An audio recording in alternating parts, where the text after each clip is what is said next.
Good morning. So this morning I read a little quote or like excerpt or something. Um, don't ask me what it's from. No idea. All I know is that it said, reality is uncertainty. And I wanted to unpack that. So when we are talking, it reminds me of Dr. Joe Dispenza. Dr. Joe Dispenza always talks about um, basically that we have to go into the unknown in order to change those neural pathways in our brain. This is absolutely true, guys. We've been doing the same thing over and over and over and over and over again and expecting different results.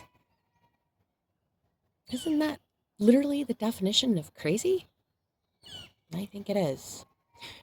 We can't keep doing the same things over and over and over again and expect it to be different the next time around.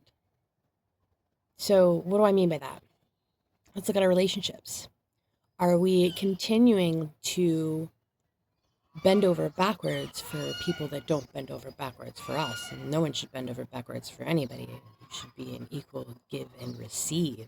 There should be no, well, quid pro quo or any of that stuff. We're not looking at it from a what are you getting out of what am I getting out of it? Okay, it's mutual, symbiotic. Like the little teeny tiny bird that sits on the back of a hippopotamus that, eats the mites off of his back. They have the perfect relationship. The bird can just hang out and follow along on the back of the hippopotamus and, get the food right off of the back of the hippopotamus. Hippopotamus gets cleaned. Symbiotic. Perfect. We're not looking at this from I'm going to give, get a teeny bit in return. Okay? I've said it before, I'll say it again. Charm is not love. Just, these are the things that we continuously do over and over and over and over and over and over and over again and expect things to change. They don't. And then we're sitting there like scratching our head. Why? I did this, I did that, I did this different. But really, did you? Or did you slip back into those old habits without even recognizing it? Did you allow people back in your life that were toxic? Remember, just because you're not paying attention doesn't mean your brain's not paying attention. That's how they get you on autopilot. Why they get you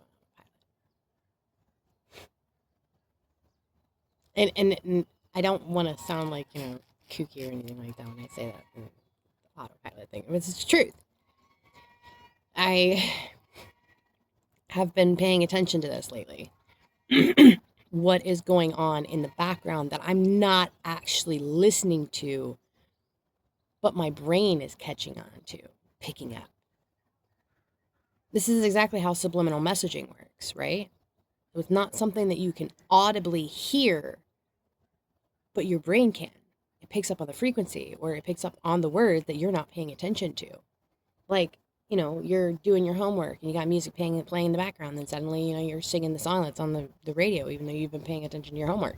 This is still getting inside of your ear, still implanting itself inside of your brain.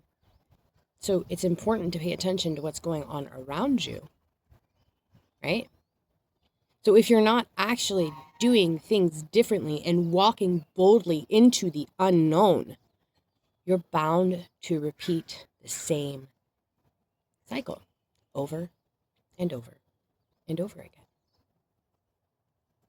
So when you notice that these things, these patterns start to show back up in your life, how quickly are you going to go, I'm out? Or are you going to be like, oh, no, I'm not going to, it's just trauma. I'm okay. There's no problem here. I'm just overreacting. Because, that's the number one thing that they tell you, right? You're overreacting. Just because you're sensitive to the energies that most people can't feel doesn't mean you're overreacting. No. If you're going around like freaking out, that's overreacting. We want to maintain that balance, that cool, right? So when someone starts barking at you, deep breath and walk away. Psst, guess what? That's my favorite part because it pisses them off so bad. When you don't respond, they short circuit. They really do. They short circuit. And that is your best defense. There's a song that I absolutely love. Now, this isn't exactly what they're talking about, but he was talking about like how all of the words you used to listen to everything that I'd say. You'd take in everything I'd say, but now the words just ricochet. And that's exactly what happens when you stop allowing their energy to penetrate your auric field. You can no longer be manipulated. Okay? Now, I'm saying this on purpose because you have to allow that in. And I know that feels really icky, right? Because that's like saying, well, you're the reason why this happened to you. It's not that. We do not judge ourselves. We just didn't know before. We can't be upset about something we didn't know. But now we know. And once you know, you have that responsibility to pay attention to what is coming into your auric field. What kind of negative energy is coming your way? And are you blocking it? Are you transmuting it? Or are you absorbing it? Okay? These are the three things that can happen. And if you're not blocking or transmuting, you're getting manipulated.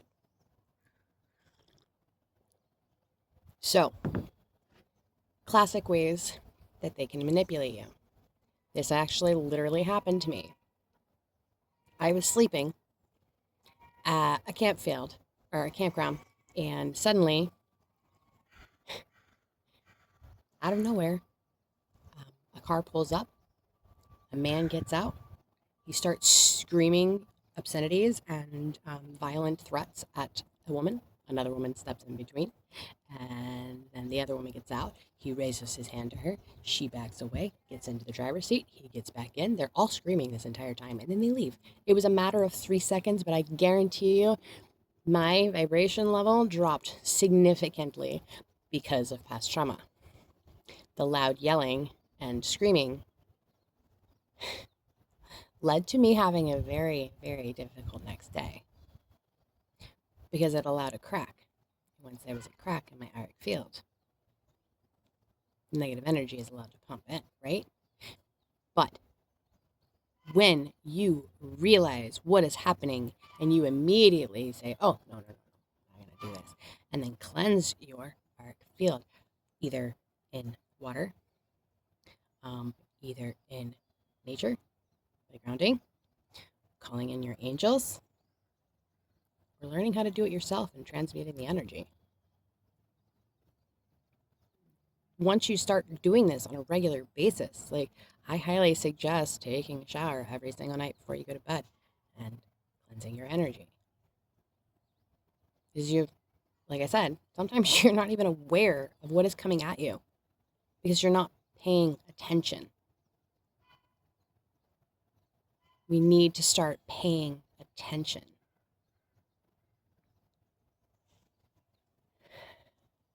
Because even subtle energies can penetrate, right?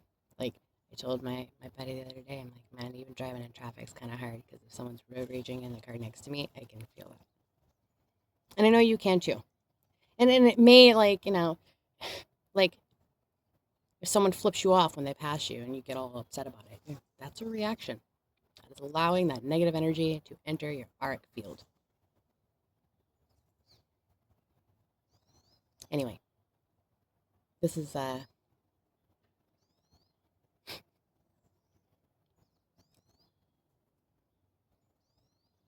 this is where we start learning. This is when we start learning. This is what we start studying, okay? Like that's why I've been on this trip. That's why I've been by myself a lot. Like even though I'm at my best friend's house, like I have to separate myself quite a bit because there's the energy is so intense that it requires me to be separated. It requires me to be able to start learning how to filter through all of this. And add on top of that, like the energy from the solar flares and the energy from the collective that's, on the rise right now, with everything that's going on in the political arena, the social arena. That's affecting the collective as a whole. And we're all feeling that energy, whether we're there or not. And then, of course, the manipulating us even further by showing videos and, everybody constantly back and forth saying this or that or this or that. And it's just manipulating all of our energies. And the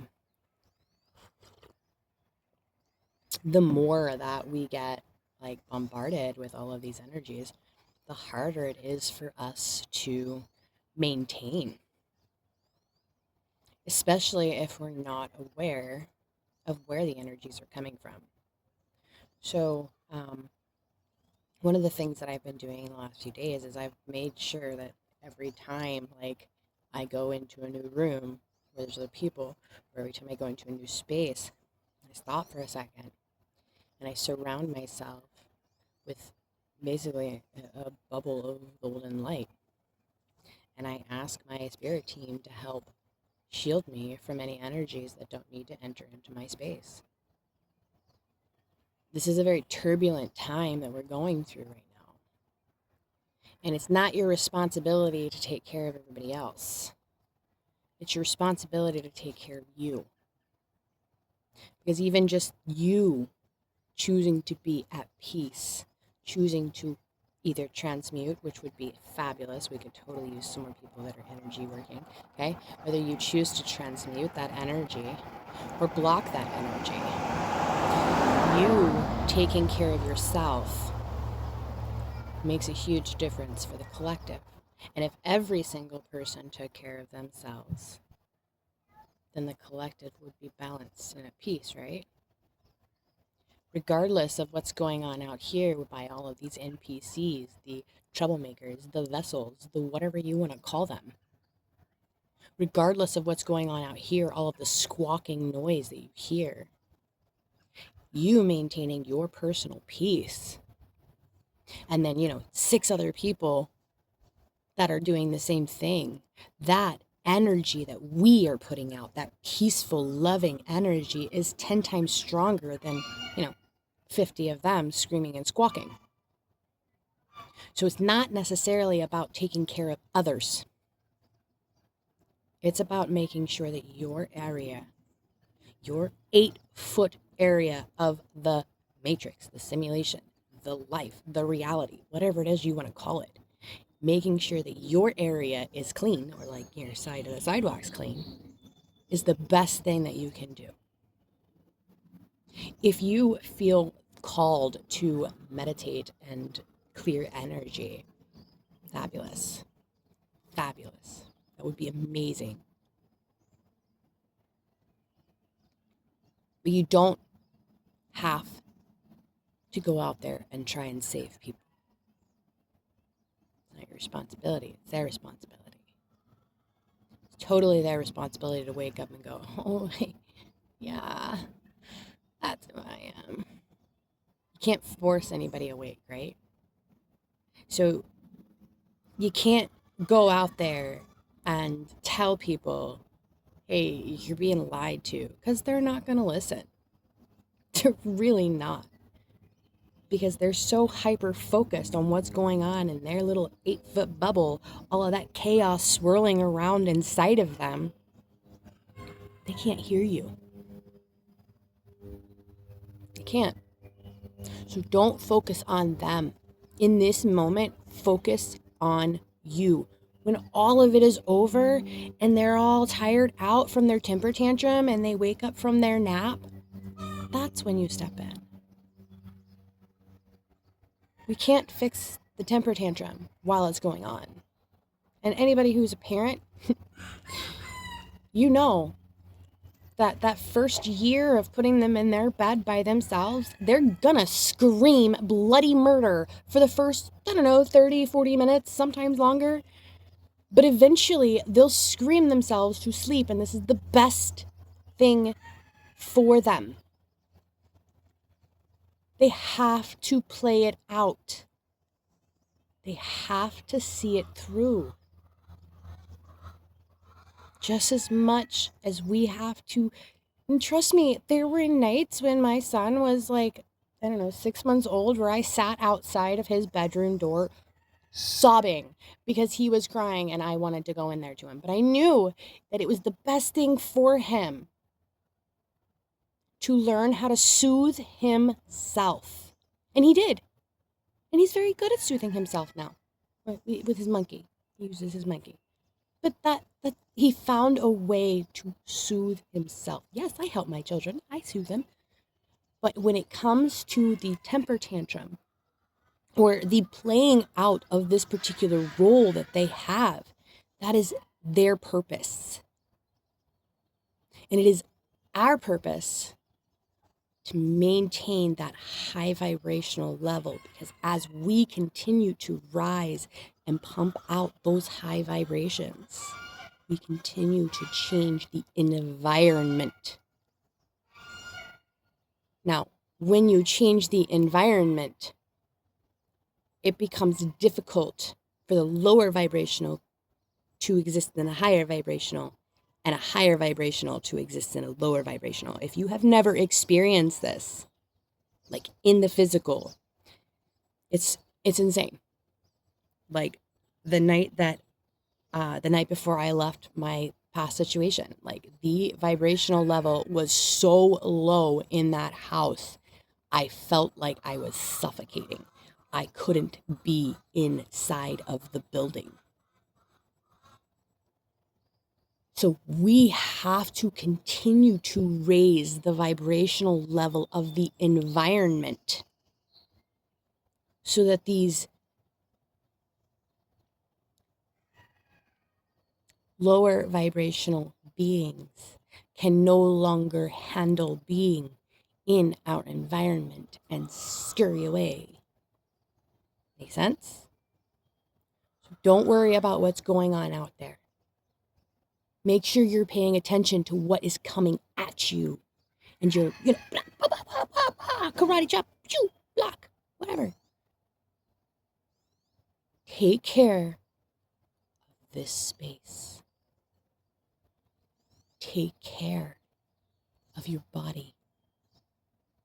And take care of your ego mind. It's okay to have fear. It's what you do with that fear. It's okay to get angry.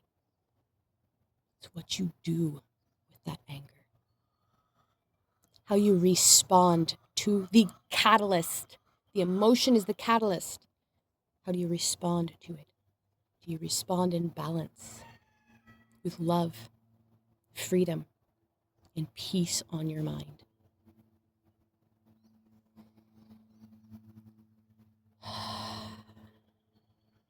Release the tension, the anxiety, the fear, whatever it is, as often as possible. And refortify your golden egg that is around you as often as possible. And don't forget to call for help. They're there. They're all there, ready to help. Cheering you on in the background. You may not be able to hear them, but man, oh man, can you feel them? Especially when you start focusing on your auric field. Okay? So, do not despair. Because reality is uncertainty. And knowing that there is you have no idea what's going to happen tomorrow is kind of liberating. And trust me, this comes from a person who was the most anxious of the anxious. I worried about the past, future, and present, every possible outcome of every possible situation. Oh my gosh, I thought about them all. No, that's not necessarily a bad thing when you're making a decision to know, what all the possible outcomes are. However, I focused on them constantly.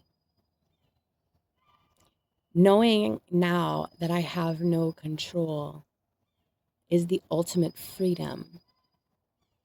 And just riding that wave, keeping myself above water every single day. That's all I can do, right? Stay happy, stay peaceful, stay in love, and freedom. Freedom is here.